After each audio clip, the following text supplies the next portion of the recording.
When you harm a chosen one, you don't just cause pain, you trigger a spiritual response. It doesn't wait for your awareness. It doesn't ask for your belief. It begins the moment you violate what was divinely assigned. At first, it's quiet, unseen. The ground beneath your life begins to shift in ways you can't quite explain.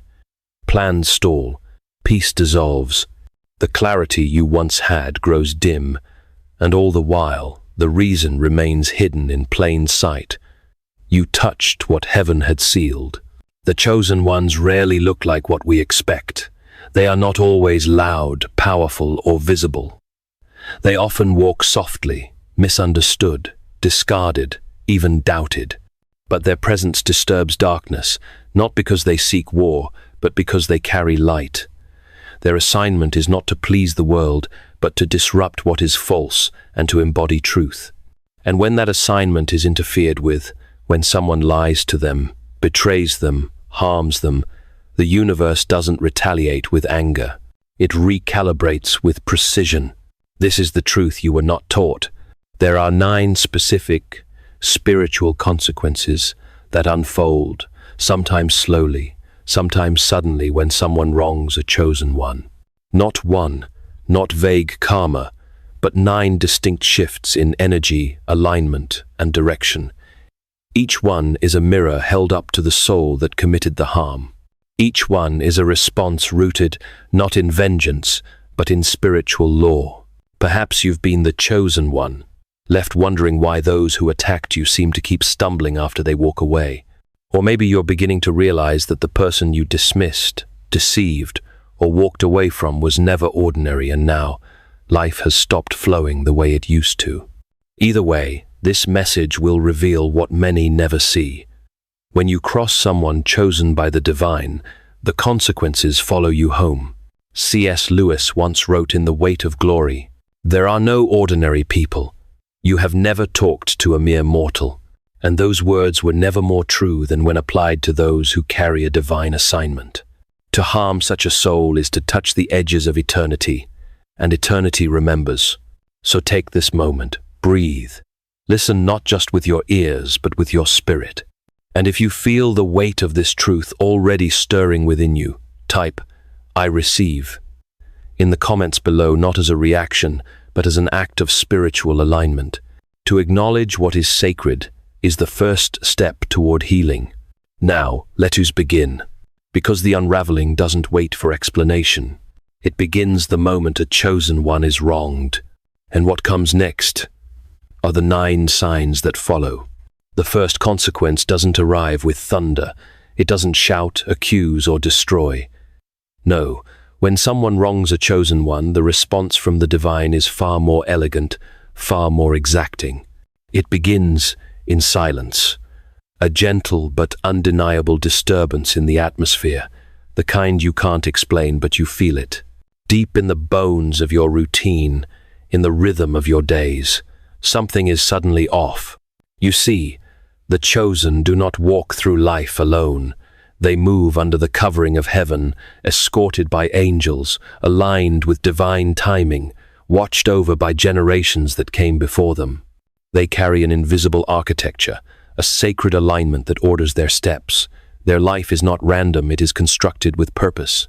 And when someone steps into that order with betrayal, mockery, envy, or dishonor, the response isn't always immediate chaos, it's divine disassembly. Piece by piece, the one who caused harm will begin to notice the unraveling. Doors that were open began to close. Relationships that once felt strong become strained without reason. Mental clarity fades into static.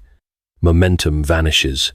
And though the one who caused the harm may search for logic blaming stress, timing, other people, they cannot explain the hollow silence that follows them. Because it wasn't just a personal conflict, it was a spiritual violation. This is not karma in the way the world uses the word. This is holy justice, not vengeance, but balance.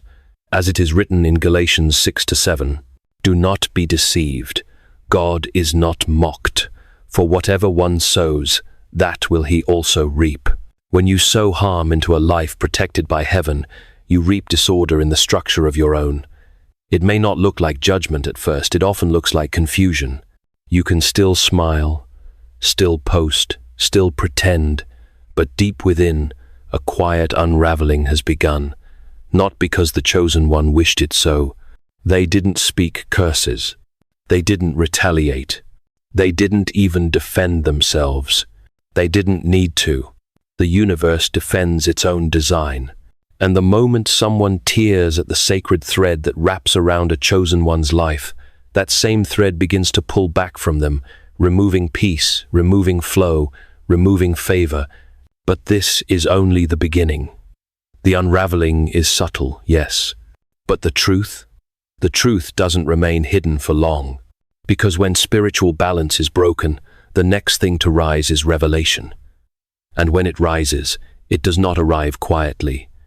It arrives like light breaking into a room that was never meant to stay dark. The unraveling may begin in silence, but truth never stays buried. When someone wrongs a chosen one, it often begins with a lie, a deception, a distorted version of events whispered in corners, masked with charm, delivered with confidence. Sometimes it's subtle, a withheld truth, a manipulated narrative. Sometimes it's blatant, a betrayal masked as friendship, a smile hiding a dagger.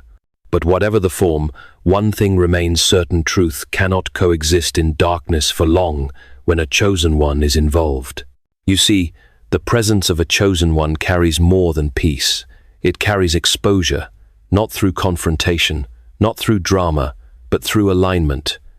Their very energy disturbs illusions. Their silence becomes a mirror. Without lifting a finger, without raising a voice, they create discomfort in those who have built their lives on pretense. It's not that they try to uncover anything. They simply can't help but reveal it. At first, the cracks appear small.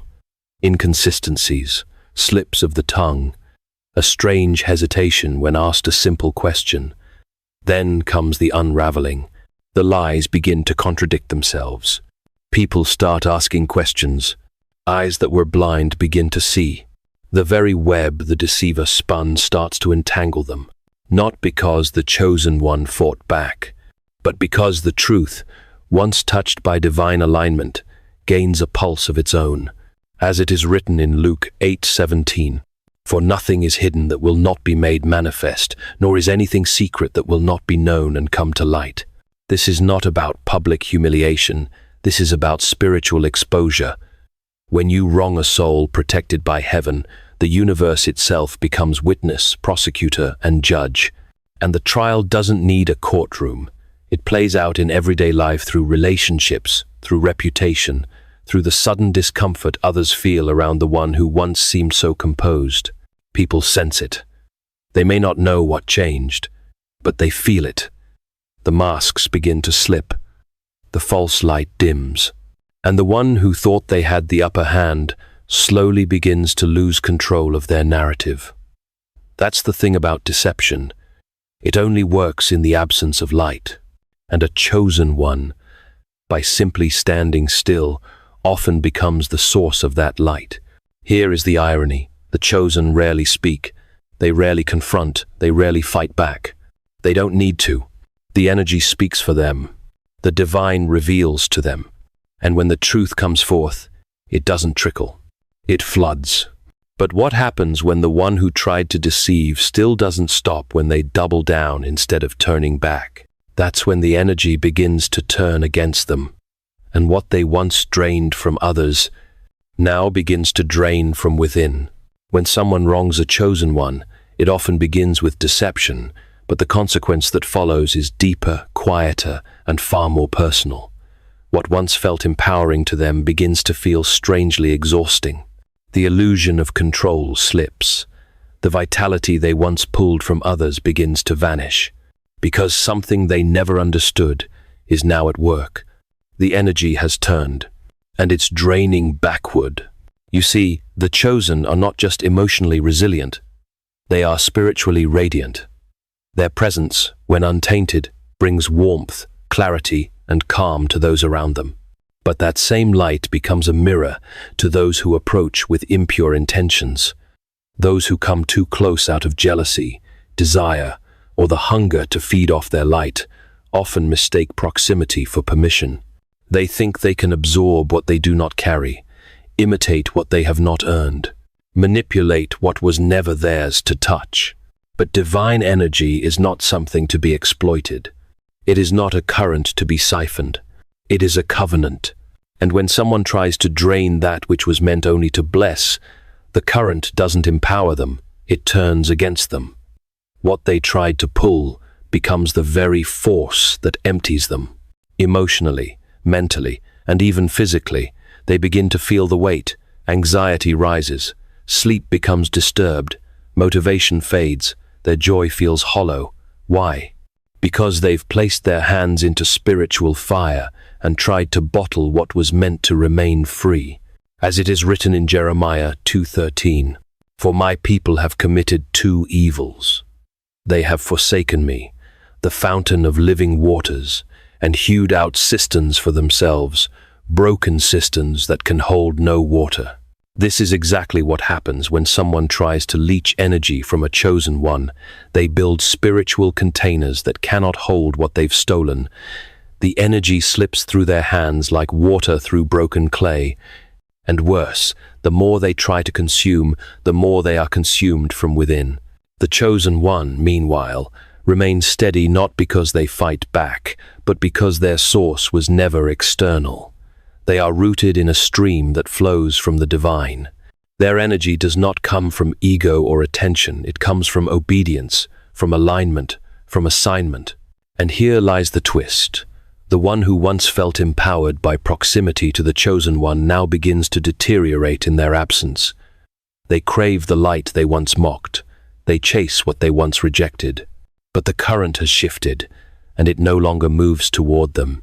And when that inner depletion is ignored, when the lesson is missed, the next phase begins. The unraveling becomes louder, and divine justice steps forward not as a whisper but as a roar. There comes a moment in the unfolding of spiritual law where silence becomes movement and movement becomes consequence. Up until now, the imbalance has felt internal fatigue, confusion, disconnection. But soon, it steps outward. The correction begins. Not in fire, not in thunder, but in a subtle, deliberate dismantling of what once felt secure. Life has a way of balancing what we thought we buried. And when someone wrongs a chosen one and refuses to realign, the natural order of things begins to bend around them, not with violence, but with unsettling clarity. A door that they were certain would open suddenly shuts. A relationship they relied on begins to wither. What they once built with ease now requires twice the effort and still collapses in their hands. The world might call it bad luck, but the spirit knows better. This is not punishment. This is precision. This is divine justice in motion, not to destroy, but to awaken. Because the chosen one does not walk alone. They are interwoven with a higher purpose, carried by the breath of divine timing. To stand in their way, to disrupt their path out of pride, envy, or ignorance is not just personal, it is spiritual interference. And heaven always responds, not to defend ego, but to defend the assignment. As C.S. Lewis once wrote in The Problem of Pain, we can ignore even pleasure, but pain insists upon being attended to. God whispers to us in our pleasures, speaks in our conscience, but shouts in our pain. Pain, in this case, becomes the only language left when all other signs are ignored. The one who harmed the chosen one may begin to feel a slow unraveling of their outer world, not as revenge, but as a final cry for recognition. The universe is not trying to ruin them. It is trying to get their attention. But there's a deeper discomfort that emerges here, a spiritual restlessness that can't be numbed. They may try to rebuild, to distract, to grasp at new relationships, new pursuits, new identities. But nothing feels steady, nothing holds. Because justice is not just about what is fair, it is about what is sacred being restored. And in this sacred restoration, what was lost to the chosen one begins to return in silence, while what was gained through deception begins to dissolve. But if they refuse to listen even now, if they continue to deny what they've done and resist the soft invitation to repentance, then justice will no longer come gently. It will begin to weigh heavily, not just on the outside, but from within. By the time life's justice begins to unfold, most people still don't fully understand what's happening. They blame circumstances, stress, or the passage of time. But eventually, the noise fades. The distractions fall away. And in the quiet that follows, something ancient begins to stir inside them: guilt. It doesn't arrive with a crash. It creeps in slowly, like fog wrapping itself around the soul. There's a strange hollowness in things that used to bring joy. A celebration feels thinner. Laughter feels forced. Achievements land without meaning. Even surrounded by people, they feel slightly misaligned. Because even if the world applauds them, even if no one else knows what they did, they know. The soul keeps record where the mind tries to forget. They didn't just harm someone. They harmed someone who was sent. Someone who carried peace. Someone who arrived in their life as an answer, not a threat. And now that answer is gone. And what remains is not punishment, it's absence. No matter how much they try to bury it with busyness or noise, guilt lives underneath. It doesn't need anyone to call it out. It only needs silence. It shows up in the quiet moments, the stare in the mirror, the pause between accomplishments, the strange heaviness at night, and it whispers again and again. You pushed away what was meant to bless you. As the psalmist writes in Psalm 32:3-4, when I kept silent, my bones wasted away through my groaning all day long. For day and night your hand was heavy on me. My strength was sapped as in the heat of summer. This is the slow weight of guilt. It doesn't rage, but it erodes. The inner life begins to crumble, piece by piece. They may try to rebuild it: new faces, new goals, new distractions, but nothing quite fits. Because something deeper has been lost. Alignment, innocence, peace. What makes this consequence so tragic is that the chosen one rarely retaliates. They don't curse, they don't seek revenge. They simply withdraw, silently, completely. And in their absence, the one who harmed them is left not with judgment, but with the space to feel the truth. And the deeper the guilt grows, the clearer the realization becomes. What they rejected wasn't just a person, it was a spiritual gift, a healing presence, a divine appointment. And now, it's gone not just out of reach, but beyond return. Because the chosen one has moved on, elevated, protected, untouchable, and that absence becomes a wound that time cannot mend. There is no tragedy more quietly devastating than rejecting what was meant to heal you. Most people never realize it in the moment. The chosen one comes into their life not to compete, not to control, but to awaken. They carry presence, not pressure. They speak with clarity, not confusion. They offer insight, encouragement, and alignment. But for those consumed by insecurity, ego, or fear, that light feels like confrontation. That truth feels like a threat. And so they resist it. They pull away. They push the gift aside. They turn their back on the very soul sent to lift them higher. They don't understand that the chosen one was never there to take from them, but to pour into them, to cover them, to bring healing to wounds they didn't know they still carried, to open doors that no one else could even see. The connection wasn't ordinary, it was appointed. It wasn't just emotional, it was spiritual. But instead of receiving, they reacted. Instead of surrendering to the growth the chosen one initiated in them, they defended their pride. They misread the light as arrogance. They mistook the mirror for judgment. And in doing so, they shut the door on the very alignment they once prayed for. What they don't see until it's too late is that they didn't just hurt someone. They rejected their own breakthrough. They turned their back on the very hand that was trying to pull them out of the pit. Now they search for new people, new energy, new highs. But nothing feels the same, because what they lost wasn't replaceable. The light the chosen one carried was uniquely tailored for their transformation. It was a divine intersection, and now, it's closed. The warmth that once covered them has become a memory. The clarity they once felt around that person has faded into confusion. They go from voice to voice, place to place, but nothing sticks, nothing fills.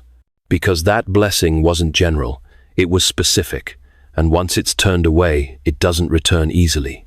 And now, they walk forward but only halfway, half fulfilled, half awake, almost whole, almost healed, but never quite, because what they pushed away wasn't just love, it was redemption in human form. They were never meant to lose that connection, but their pride made sure they did. And what begins as emotional longing soon becomes something deeper, because rejecting a divine gift doesn't just slow your life down, it causes everything to freeze. And when the freeze sets in, it's not just time that stands still, it's the spirit. It doesn't happen all at once. There is no explosion, no dramatic collapse. Instead, life slows almost imperceptibly until it no longer moves forward at all. The one who turned away from the chosen one begins to notice that progress, once natural, now feels labored. The spark is gone, the rhythm is broken. Doors don't open like they used to. Opportunities arrive and disappear. Ideas lose momentum. Peace grows harder to reach. This is not punishment.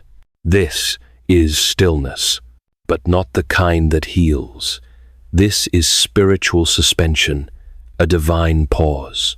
A subtle but holy stillness settles over every area of their life, not to destroy but to confront. It's as if time itself is waiting for them to notice what they've done not just to another person, but to the divine arrangement they were a part of. The prayers they once whispered feel unanswered, their steps feel uncertain. Even their spiritual practices, once full of meaning, now echo back at them hollow. They try to manifest, but nothing manifests. They try to force momentum, but it only backfires. Life feels like a hallway of locked doors, but the locks weren't placed by anyone else. They were forged by their own resistance to correction. This is the cost of rejecting divine alignment. When you interfere with the sacred path of a chosen one, you don't just lose them, you forfeit the wind that was once behind you. And without that wind, you don't move, you drift, you stall, you circle the same mountains again and again, wondering why nothing changes. They may still appear active, working, posting, striving, but beneath it all is a frozen spirit, a life paused by heaven, waiting for humility, for honesty, for repentance. Because until they realign with truth, nothing else will move forward. As it is written in Proverbs 28:13, whoever conceals their sins does not prosper, but the one who confesses and renounces them finds mercy. This is not about destruction, it's about invitation. The stillness is mercy in disguise, a space to reflect before the spiral deepens, a chance to ask, what did I walk away from? And yet, many don't listen. They harden, they press forward blindly, and in doing so, they deepen the freeze. But stillness has a limit. Eventually, the universe stops waiting and begins collecting. Because when spiritual debt is ignored, the bill always arrives, and it arrives with weight. Every choice carries a weight. Every action echoes. And when someone wrongs a chosen one, they don't just create temporary harm, they accumulate a spiritual debt. At first, it seems like they've gotten away with it. Life continues. The consequences seem distant or perhaps avoidable. But heaven does not forget what pride tries to erase. The universe does not close its books until the balance is paid. And so, without warning, the moment arrives. The bill comes due. What they thought was buried is brought to the surface. The same energy they released, the lies, the betrayal, the dishonor now returns to them, multiplied. But this time, it doesn't feel like power. It feels like weight. The chaos they once caused begins to show up in their own relationships. The confusion they sowed returns in their own mind. The pain they inflicted now circles their own heart. Not as punishment, but as a reflection. Because spiritual justice isn't loud, it's exact. This isn't random misfortune, it's return. The echo of dishonor moves full circle. They may not understand why life is unraveling, why doors won't open, why peace keeps slipping through their hands. But the Spirit knows. What they tried to silence has become the very thing that speaks through every delay, every breakdown, every loss. As C.S. Lewis so wisely wrote in Mere Christianity, when you are behaving as if you belong to yourself, you are behaving as if you made yourself. It is like a man who makes a pocket knife and then is surprised when it won't do the work of a chisel. You cannot break spiritual law and expect wholeness. You cannot harm a vessel of divine purpose and expect blessing to remain unshaken. Life is not punishing them, it's mirroring them, reflecting back on the disruption they caused. Not because the chosen one demanded it, but because the design of justice demands balance. And here lies the truth most overlooked. The chosen one is not the one doing the judging. They've already moved on, risen, covered, untouchable. The judgment comes from within, from the mirror, from the weight of what was done and never made right. And still, the saddest part is this.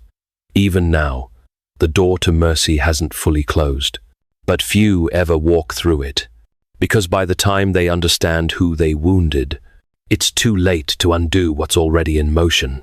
And that's when the final consequence arrives, the most piercing, the most irreversible, the moment when they finally see who you were and realize what they lost can never be regained. There comes a moment, often long after the damage is done, when the illusions finally fade and the truth stands bare. It doesn't arrive with noise, it arrives in stillness. And in that silence, the one who caused the harm begins to see clearly for the first time, not through the lens of ego or pride, but through the undeniable ache of absence. The glow they once dismissed now stings the memory. The peace they once disturbed now feels like a distant warmth they can no longer reach. The presence they once rejected now feels sacred and permanently lost. They remember the chosen one, the way they moved, the light they carried, the way they never needed to prove themselves but always made the atmosphere feel lighter, clearer, holier. They remember how the chosen one spoke life without judgment, offered truth without manipulation, gave love without condition. And then, they realized they didn't just hurt someone kind. They interfered with something sacred. They touched what was not theirs to break. They dishonored a vessel sent by heaven, not for conquest or applause, but for transformation. And now that soul is gone, not bitter, not loud, but gone in the most unreachable way, elevated. The chosen one has moved forward, covered in divine grace, untouchable by the noise of the past. They rise not to seek revenge, but to fulfill the mission that was never tied to human validation. And the one who once had access to that light now watches from a distance, surrounded by echoes and regret. They see now that they were offered something eternal and rare, and they refused it. They remember the moments when they could have turned back, the opportunities they had to repair, to confess, to humble themselves. But each time, they chose pride over peace, power over partnership, illusion over love. And now they sit with the most painful truth of all. They were never rejected. They were given a chance, and they threw it away. As the weight of that realization deepens, so does the ache, not for what was, but for what will never be again. They could have walked beside the chosen one. They could have shared in the overflow of grace. They could have become more whole just by staying near. But now, all they have is the memory and the knowing that what they lost wasn't just a relationship. It was a divine opportunity, a door into healing, a path that no longer exists. And perhaps worst of all, the chosen one isn't angry. They've simply risen. Their name is now spoken in rooms that the other can no longer enter. Their story is being written by unseen hands, and it no longer includes those who once tried to silence their light. They ascend not because they are better, but because they were faithful, and heaven honors those who do not fold under darkness. This is the final consequence, not loud or dramatic, but devastating in its stillness. the moment they finally understand who you were and realize they will never again be close to what they so carelessly pushed away. They didn't just lose you, they lost access to something holy. When someone wrongs a chosen one, they don't just alter a relationship, they collide with a divine pattern. What follows is not punishment, but alignment. Every consequence we've explored, the shift in energy, the unveiling of truth, the reversal of emotional currents, the haunting stillness, the spiritual debt, and the final, aching realization is not about vengeance. It's about restoring what was sacred. Because the chosen don't carry titles, they carry assignments. And those who interfere with that assignment invite a process that neither pride nor denial can stop. This message is not just for those who have caused harm, but also for the chosen ones themselves, the quiet souls who have been misunderstood, betrayed, or discarded simply because of the light they carry. If that is you, know this: you were never being punished, you were being protected. What felt like isolation was preservation, what looked like rejection was redirection, and every loss was heaven's way of pruning your path for something higher. As C.S. Lewis wrote in The Problem of Pain, we are, not metaphorically but in very truth, a divine work of art, and to be worked on by God is not always pleasant. But it is a great thing to be made by the best artist.